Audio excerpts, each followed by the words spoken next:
Welcome to This Explainer. Today, we're diving straight into the dramatic source material behind one of the most visually striking and, honestly, mysterious deities in the entire world.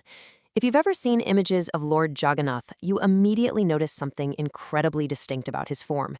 So today, we are going to look closely at the ancient script and the legend that explains exactly how this very specific form came to be. Right off the bat, you're probably wondering, why does the Lord of the Universe have no hands or feet? Well, we're going to treat this physical anomaly like a giant mystery waiting to be solved. And our story actually kicks off with a wildly powerful king who seemingly had it all. We're talking immense wealth, vast power, a totally righteous kingdom, the whole shebang. But he lacked the one single thing he wanted most, to behold the ultimate manifest form of the Supreme Lord Vishnu right here on Earth. For him, all that wealth and power, it was completely meaningless without this divine vision. Part 1. The Divine Quest.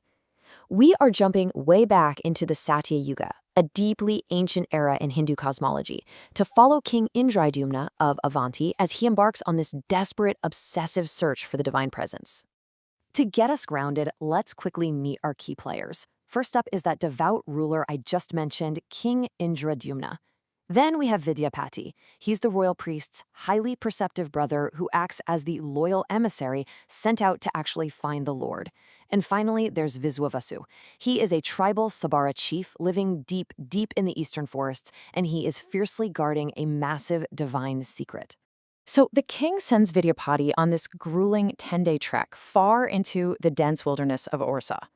Vidyapati actually settles right down into the tribal village, eventually marrying Lalita, who happens to be the chief's daughter. But as a couple of months roll by, Vidyapati starts noticing something kind of strange. His new father-in-law, Viswavasu, sneaks out into the dark woods every single night.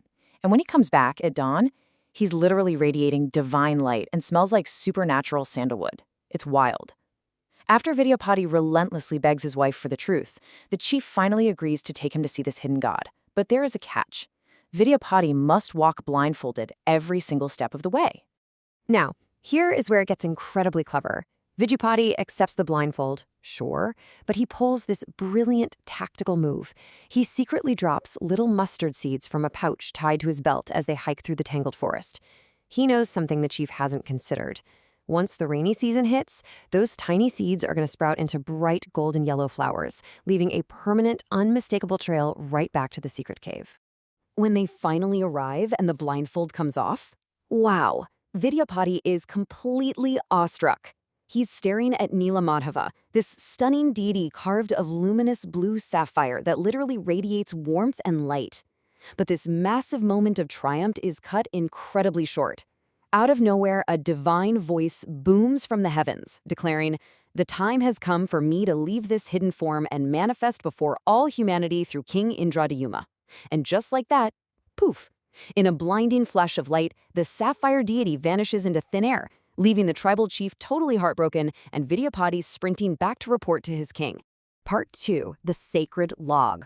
Armed with Vidyapati's amazing discovery, King Indradyumna excitedly marches his men to Odisha, easily following that sprouted golden mustard trail.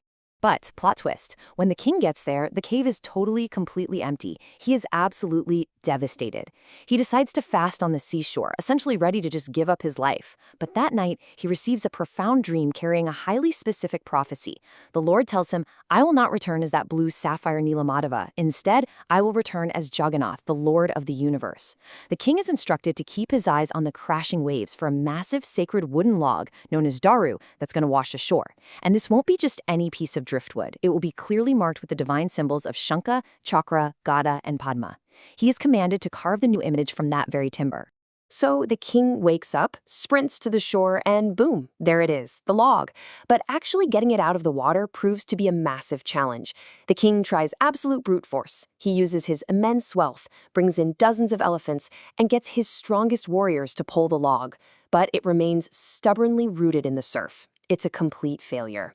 It's only when the tribal chief Viswavasu steps forward and explains that spiritual treasures require deep humility that things finally shift. Through united prayer and pure shared devotion, this immensely heavy log just floats effortlessly right onto the golden sand.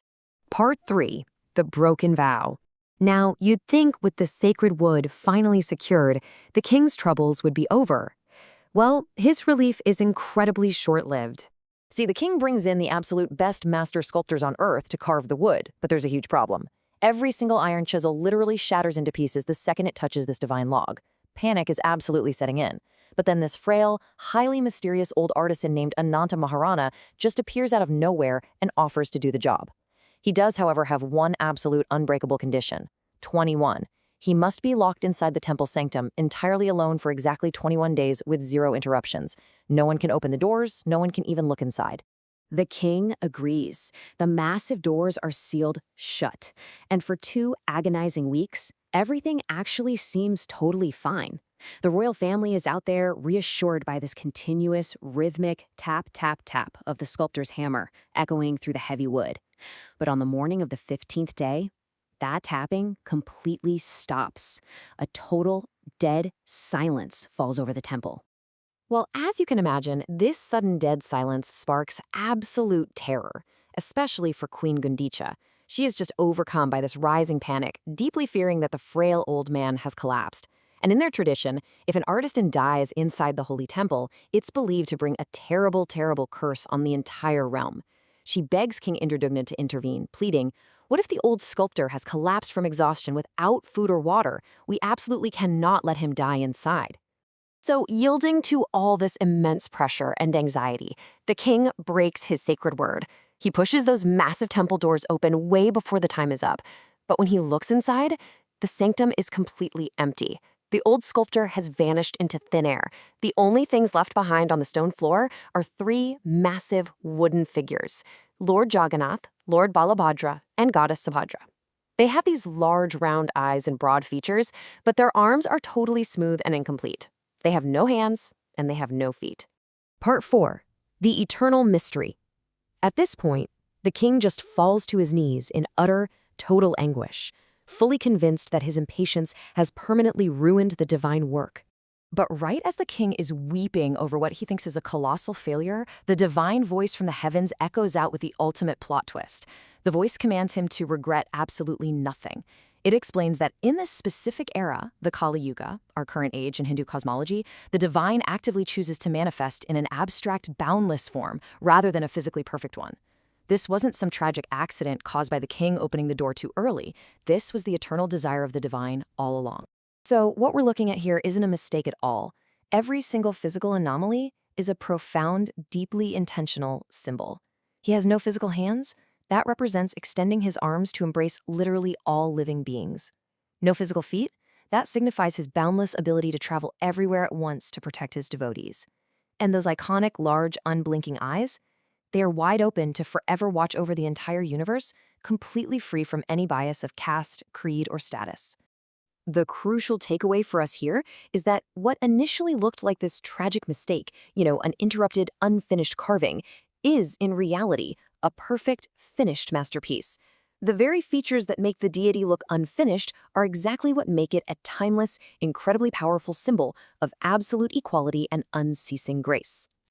As we wrap up this explainer on the dramatic legend of Lord Jagannath, it really leaves us reflecting on the profound beauty of the abstract. This ancient script completely challenges our conventional ideas of what it means for something to be complete. And it leaves us with a fascinating question to ponder. In a world that is so frequently obsessed with polished, outward perfection, what unfinished aspects of our own lives might actually be exactly as they are meant to be? What perfect messages might be hiding in disguise? Keep questioning what you see. Thanks for joining us.